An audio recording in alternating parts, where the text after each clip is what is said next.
en welkom bij de speluitleg van Spirit Island. Zullen de spirits erin slagen om de indringers van het eiland te verjagen, of zullen deze indringers het eiland net verwoesten? Vooraleer we overgaan tot de setup en het spelverloop, wil ik erop wijzen dat Spirit Island wel een spel is dat je zeer veel kan aanpassen. Bijvoorbeeld op deze plek kan een plaagkaart komen of net niet. Je kan tegenstanders bij het spel invoeren of je kan ook zelfs scenario's spelen. Nu, in deze setup en in dit spelverloop leggen wij een standaard spel uit en waar je eventueel iets moet aanpassen, ga ik er dat wel bij vermelden, maar neem wel in het achterhoofd mee dat er nog grote wijzigingen kunnen gebeuren om het spel aan te passen naar jouw eigen smaak. Eerst en vooral gaan we het eiland samenstellen. En per speler neem je 1 eilandonderdeel. En zoals je ziet hebben we hier al een 3-spelerspel eigenlijk klaarstaan. Wanneer alle eilanddelen het eiland vormen, zien we hier kleine icoontjes op staan. Dat wil zeggen dat we daar de ham, indringers of plagen moeten plaatsen. En dit zijn de spelelementen die nu op het bord staan: de daham, dorpen en steden. Op het eiland liggen ook plagen en die zijn niet te verwarren met onze angstvisjes. De stapels met de kleine en de grote eigenschappen worden geschud en dan leggen we hier een voorraad van energie, daham, steden, dorpen en verkenners. Dan gaan we over naar het indringerbord.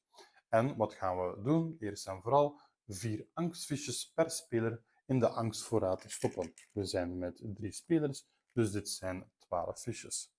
Dan gaan we de stapel van de angstkaarten maken. Dat zijn deze kaarten en die worden eens geschud. En dan plaatsen we 3 kaarten op dit veld. Dan plaatsen we daar dit kartonnetje over van paniekniveau 3. Dan doen we hetzelfde, nog eens 3 kaarten. Plaatsen we dat van paniekniveau 2 daarop en nog eens 3 kaarten. De kaarten die nu nog over zijn, die gaan terug in de doos. En dan vormen we de indringerstapel. We nemen alle kaarten van niveau 3. We nemen er daar eentje uit. De overige die komen hieronder te liggen. Dan van niveau 2 doen we hetzelfde. En uiteraard van niveau 1 doen we dan ook identiek hetzelfde. Ziezo. Dan neem je willekeurig een van de 2 plaagkaarten en je legt die met het gezond eiland bovenop. Je kan er ook voor kiezen om dit zonder deze kaart te spelen. Je volgt dan gewoon de instructies die hierop vermeld staan. We volgen even de instructie van die kaart. Hierop moeten 2 plaagfiches per speler komen. Elk van het bord verwijderde plaagfiche komt hierop terug. En ligt hier geen plaagfiche, dan moet de kaart omgedraaid worden. Dus 2 per speler, dus dat betekent dat hier 6 fiches op liggen. Elke speler die kiest 1 van de beschikbare spirits, en dat zijn er niet 3, maar dat zijn er 8 in totaal. En elke speler die kiest natuurlijk ook een kleur, die neemt dan alle aanwezigheidsfiches en alle herinneringsfiches bij hem. En dan moeten we eigenlijk de setup van onze spirits voorbereiden en die is voor elke spirit ook anders. Als we even kijken naar de achterzijde van bijvoorbeeld vitale kracht van de aarde, dan zien we hier een beetje flavor en hier als voorbereiding leg 3 van deze aanwezigheidsfiches op je startbord. Dus elke speler die kiest 1 van deze eilandborden of startborden. 2 in de bergen met het hoogste nummer en 1 in de jungle met het hoogste nummer. Als we dat dan uitvoeren, dan ziet dit er zo uit voor de gele speler en ziet dit er zo uit voor alle spelers. De resterende fiches die plaatsen we zo dat enkel het linkse veld op beide sporen zichtbaar is. En dan ziet dit er zo uit voor alle spelers. Elke speler ontvangt ook nog de startkaarten. En die zal ik even zo plaatsen. En ik wil er even de aandacht op vestigen dat deze speler 5 kaarten in handen krijgt. Nu 4 dezelfde en 1 apart. Nu die 4, dat zijn eigenlijk de eigenschappen van deze speler. En hier staan verschillende eigenschappen op. De moeilijkheidsgraad van deze vitale kracht van de aarde is laag. Dit is eigenlijk een voorstel om bepaalde eigenschappen te krijgen doorheen het spel en die compatibel zijn met de krachten. Want als we hier kijken links onderaan, dan zien we ook verschillende krachten die bij die spirit horen. Wanneer deze speler dan een nieuwe eigenschap zou krijgen, dan gaat hij eigenlijk gewoonweg het rijtje af en neemt hij die eigenschap uit de stapels. De speler kan er ook voor kiezen om gewoonweg deze kaart niet te gebruiken.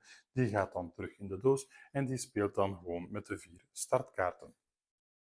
En dan zijn we bijna klaar met de setup. Wat moeten we dan nog doen? Wel, hier op dit indringersbord gaan we de bovenste kaart omdraaien.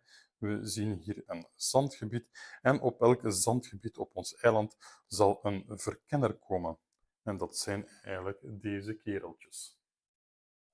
En dan zijn we klaar om het spel te starten. Nu, wat is eigenlijk het doel van het spel? Wel, de spirits die willen alle indringers verjagen en die kunnen dat doen met angst. We moeten dus kijken naar de winvoorwaarden en op dit ogenblik, op paniekniveau 1, is dit alle steden, dorpen en verkenners verjagen. Naar gelang het spel vordert, zal je zien dat er hier een andere winconditie is, dat we enkel nog de steden en de dorpen moeten verjagen. Daarop volgend enkel nog de steden. En als we dit veld zien, dan hebben we ook automatisch gewonnen. Je verliest het spel als een van de spirits vernietigd is. Als alle plagen van deze kaart gaan, nu niet van het gezond eiland, maar als het eiland besmet zou raken. En je verliest ook als al deze indringerkaarten op zouden zijn, dus als de trekstapel leeg is. Ik wil erop wijzen dat als je speelt met een tegenstander of met scenario's, dat zowel de setup als de wincondities kunnen veranderen. En dan zijn we klaar om het spelletje te beginnen. Nu, aangezien het een coöperatief spel is, voer je meestal je acties tegelijkertijd uit. Dus dat betekent dat de gele speler, de paarse speler en de rode speler de verschillende sequenties tegelijkertijd uitvoeren. En eerst en vooral is het de spiritfase. En in de spiritfase gaan we eigenlijk 3 stappen doen. Namelijk eerst groeien, energie ontvangen en dan eventueel onze eigenschappen spelen en betalen. Nu, als we eens kijken naar de bovenste rij van al deze borden, dan zien we af en toe van die verticale lijnen. Dus dat betekent dat je ofwel dit volledige deel uitvoert, dit volledige deel, enzovoort en zo verder. Nu, wat staat daar meestal op? Eerst en vooral neem kaarten terug. Als je kaarten gaat spelen, als je eigenschappen gaat spelen, dan komen die op een persoonlijke aflegstapel terecht en uiteindelijk zal je geen kaarten meer hebben en zal je die moeten terugnemen. Wat zie je daar ook dikwijls op staan? Plus 2 in dit geval, een pijl en voeg 1 aanwezigheid toe. Dat wil zeggen van een afstand van 2 ver, dus bijvoorbeeld van hier naar hier, kan je 1 aanwezigheid toevoegen. Als je aanwezigheid toevoegt, dan neem je altijd het meest linkse fiche, zie je zo, en dat plaats je daar dan gewoon. Dat betekent ook onmiddellijk dat ik straks 3 energie krijg en dit andere spoor, dat betekent dat ik x aantal kaarten mag spelen. Wat kunnen we daar nog op terugvinden? Wel, bijvoorbeeld hier, neem 1 eigenschappenkaart. Je kiest dan een kleine of een grote eigenschap. Het stramien blijft hetzelfde. Je neemt namelijk 4 kaarten van deze trekstapel. Je kiest 1 van deze eigenschappen, die natuurlijk het best aansluit bij je gaven. Dus bijvoorbeeld deze kaart. Ik leg deze in mijn hand en de 3 andere die komen op de aflegstapel terecht.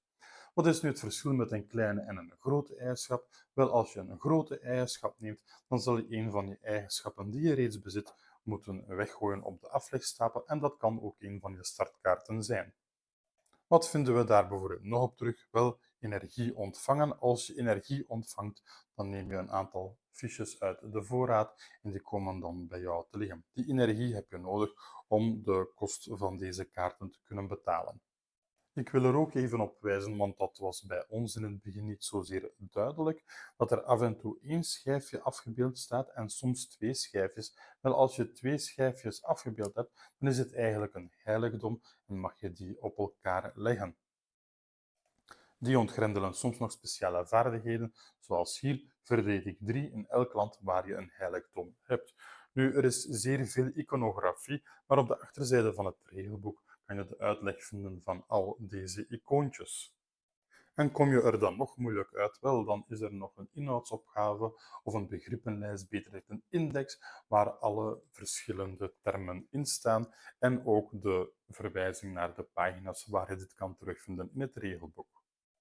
Nadat we hebben gegroeid en onze eventuele extra energie ontvangen, gaan we natuurlijk onze kaarten beginnen spelen. En we onderscheiden hierin twee soorten. We hebben er met een snelle eigenschap en met een trage eigenschap. Op de ene staat een rode vogel, op de andere een blauwe schildpad. We zien linksbovenaan de kost in energie die je moet betalen. We merken ook op dat je hier onderaan natuurlijke eigenschappen hebt. Die eigenschappen zijn altijd tot jou ter beschikking als je die verschillende elementen hebt. Als we nu eens kijken naar hier onze gele speler, dan moet hij een zonnetje hebben, twee gebergtes en twee blaadjes of twee woudgebieden om te kunnen spelen. En waar komen deze icoontjes voor? Wel, dat staat eigenlijk op de gespeelde kaarten hier aan de linkerzijde. Wanneer de kaarten of de eigenschappen gekozen zijn en betaald zijn, dan gaan we over naar de volgende fase en dat is het uitvoeren van alle snelle eigenschappen.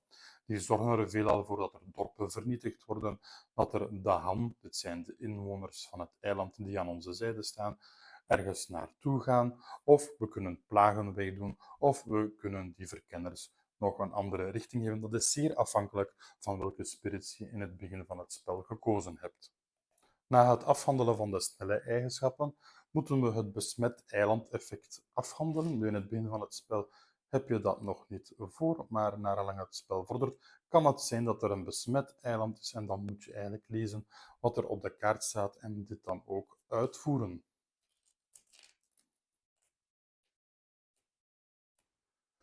Nadien ga je de angsteffecten afhandelen. Nu, angsteffecten, dat zijn eigenlijk deze kaarten. En hoe kom je daaraan? Wel, sommige eigenschappen, vooral deze hier, de bezorger van dromen en nachtmerries, die zorgt voor heel wat angst. En dan zal je zien dat er fiches van de angstvoorraad naar gegenereerde angst gaan. In het geval dat alle fiches hier komen te liggen, gaan deze weer naar boven en komt er hier een kaart op te liggen. Als dit het geval zou zijn, en je moet bijvoorbeeld nog 3 angst toevoegen, dan ga je 1 en de rest ga je weer naar boven en dan nog eens 2, zodat je 1 plus 2, 3 angst eigenlijk toevoegt. Het kan ook zijn dat je zoveel angst toevoegt in een bepaalde fase dat je meerdere kaarten te komen liggen. Je neemt de kaarten dan één voor één en je voert de effecten uit. Welke effecten voer je uit? Wel, je kijkt naar het huidige paniekniveau. In dit geval is dit nog 1, dus dan voer je het bovenste gedeelte uit. Als je verder gaat, dan zal je bijvoorbeeld overgaan naar paniekniveau 2. Die tegel komt dan hier te liggen en dat is nu de winstvoorwaarde voor het spel. En dan zal je het middenste gedeelte uitvoeren. En als je in paniekniveau 3 bent, dan ga je het onderste gedeelte uitvoeren. En die worden uiteraard krachtiger per niveau. En onze indringers die zitten natuurlijk ook niet stil. En het is nu aan hen. Laten we even veronderstellen dat we verder in het spel zitten, want in de eerste ronde zullen zij nog niets verwoesten. Dus in de volgende ronde zullen we dit als geval hebben. Zij gaan dan verwoesten in alle zandgebieden en hopelijk zijn we er ondertussen in geslaagd om hen in die zandgebieden iets te verzwakken of onszelf te versterken. Nu, hoe gebeurt het verwoesten? Wel, een verkenner aan zich die doet 1 schade, een dorp doet 2 schade en een stad doet 3 schade. Het aantal schade dat ze doen is ook het aantal gezondheid dat ze hebben. Dus een verkenner 1, een dorp 2 en een stad 3. Onze Dahan zelf die hebben altijd een gezondheid van 2 en voeren ook 2 schade uit. En dan bereken je gewoon per gebied wat er allemaal aan de hand is. Bijvoorbeeld hier Hier hebben de indringers 3 kracht en zullen zij 3 schade toevoegen. Dit betekent dat zij hier een plaag neerleggen. Wanneer komt er een plaag op het bord? Wanneer de indringers 2 of meer schade gaan aanrichten. Bijvoorbeeld hier staat een verkenner en een dahan. Dus onze verkenner die zal 1 schade aanrichten. Onze dahan die verliest dan 1 gezondheid en die plaatsen we even gewoon op zijn hoofd. Nadien zal deze dahan deze verkenner vernietigen, want hij slaat terug enkel en alleen tijdens de verwoestfase en enkel alleen in dat gebied. Dus dat betekent dat die verkenner zo dadelijk ook uit het zandgebied zal gaan. Hier doet een verkenner 1 schade, dus dan gebeurt er eigenlijk niets, want er staat geen dahan en er komt geen plaagvisje, want het is minder dan 2. Hetzelfde gebeurt hier en hier. Nu, we zien hier 2 dahan, dus deze verkenner die zal ook zo dadelijk het loodje leggen. Hier zien we een verkenner en een dorp en 2 dahan. Dit betekent dat zij 3 schade zullen doen. 1 dahan die is er vandoor en de andere die komt op zijn hoofd te liggen. Die zal dan wel nog 2 schade aanrichten, dus dat betekent dat dit dorp ook weggaat. En als wij een dorp van het bord kunnen verwoesten, dan zal er 1 angstvisje van de angstvoorraad naar de gegenereerde angst gaan.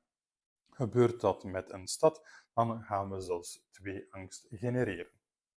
We mogen natuurlijk hier onze plaagvisje niet vergeten. Als er een plaag wordt toegevoegd in een gebied, bijvoorbeeld hier, waar een spirit aanwezig is, dan moet de spiritaanwezigheid weg en gaat die ook permanent of meestal permanent uit het spel. Hier heb ik nu een heiligdom, dus ik zou nog aanwezigheid hebben, maar mocht dat nu hier gebeuren in dat junglegebied, dan heb ik daar geen aanwezigheid meer en kan ik ook bepaalde groeifactoren niet meer toepassen. Dan kijken we naar de volgende kaart en hier staat bouwen. Nu, de meeste junglegebieden die zijn toevallig leeg, dus ik ga er even enkele figuren bijvoegen. Dus ik zet hier nog een verkenner en hier een dorp bij. En overal waar er indringers zijn, gaat er ook effectief gebouwd worden. En wat zal er gebouwd worden? Wel een dorp of een stad.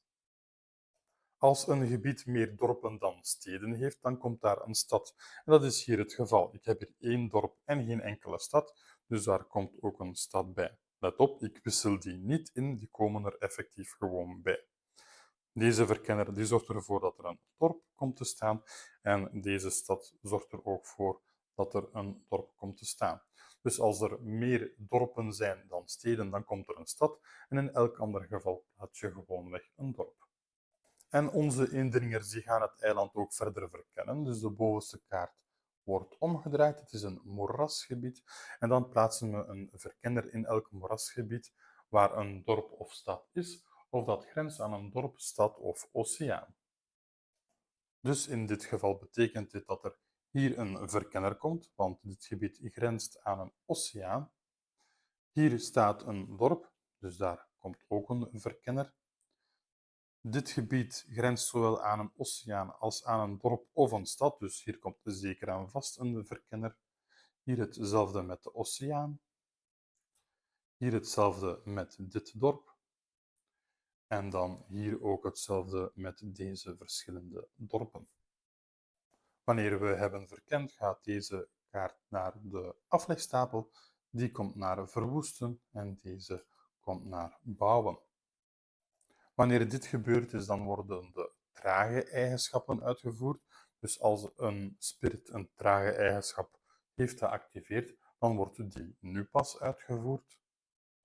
Na het spelen van de trage eigenschappen komen deze kaarten op een persoonlijke aflegstapel terecht. Dahan, dorpen en steden die schade zouden hebben ontvangen, die worden nu weer rechtop geplaatst. Dus alle schade die gaat gewoon weg. En dan is het gewoon echt tijd voor een nieuwe ronde. Nog even kort dit. We hebben nu geen herinneringsfiches gebruikt. Waarvoor zouden we deze gebruiken? Wel, soms moeten we een bepaald gebied aanduiden. Bijvoorbeeld onze bezorger van dromen en nachtmerries zal iets doen in dit gebied. En dan kunnen we de andere fiche gewoon plaatsen op die kaart om te weten, om te herinneren wat er daar aan de hand is. Want als je met 4 spelers aan het spelen bent en iedereen doet iets in een ander gebied, ja, dan moet je daar wel nog aan denken. Op het einde van de ronde gaan deze fiches natuurlijk ook terug naar hun eigenaar, zodat je met de volgende ronde kan beginnen. En gaan we weer over naar de spiritfase. En zo gaat het spelletje verder tot wanneer we een van de wincondities hebben behaald of een van de verliescondities. En in dat geval verliezen we dan uiteraard het spel. Ziezo, dit was onze speluitleg van Spirit Island. Als je deze soort content graag bekijkt, vergeet dan niet om een likeje achter te laten of om je te abonneren op ons kanaal. Lees ook zeker onze geschreven review op spelendreef.be. Bedankt om te kijken.